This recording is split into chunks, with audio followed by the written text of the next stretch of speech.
Y al proceso creativo. Bueno, primero que nada, antes de contestarte, Pablo, buenas noches, bienvenidos a todos, muchas gracias por estar aquí.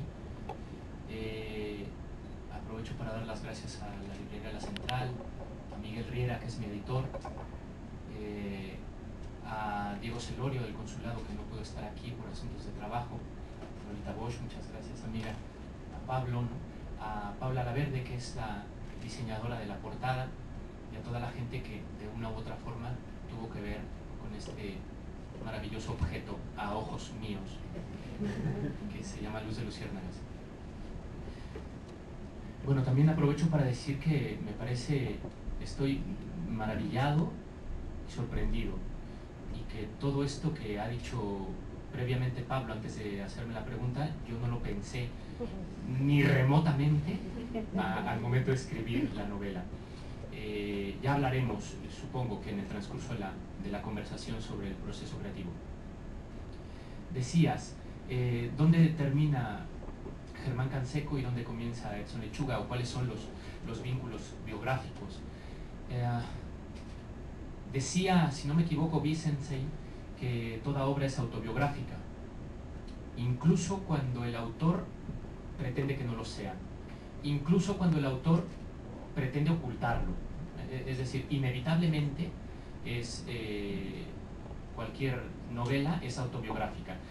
Creo que el asunto radica en el uso que haces de esta biografía, en la forma, en el tratamiento que le das a tu biografía para pasarla por el tamiz o por el proceso de literaturización, ¿no? De ficcionamiento, y conseguir que toda tu biografía, los eventos que conoces, el anecdotario, el imaginario, los recuerdos, las cosas que me contó mi abuela, las cosas que he vivido, las cosas que soy capaz de apreciar, ¿no? Pasen por este sistema de ficción y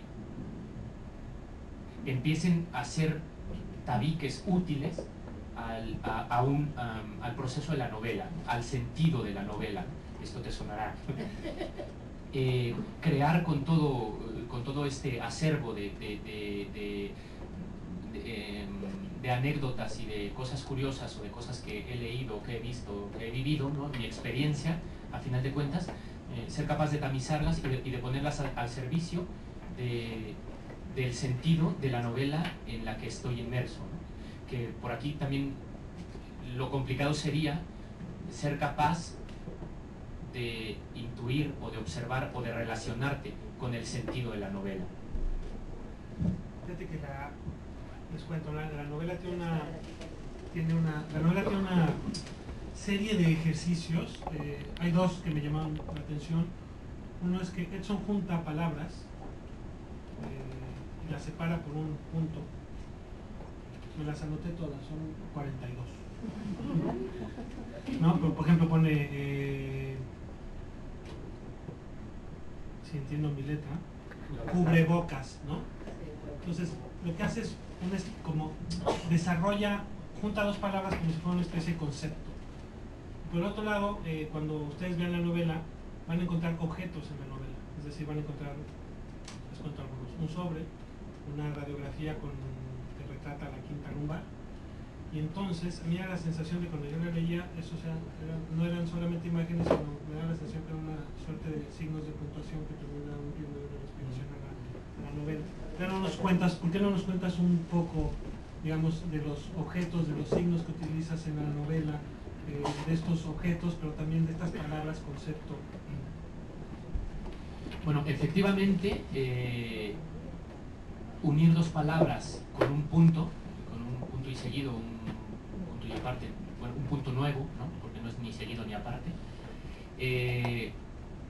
La intención es precisamente lograr un concepto único, ¿no?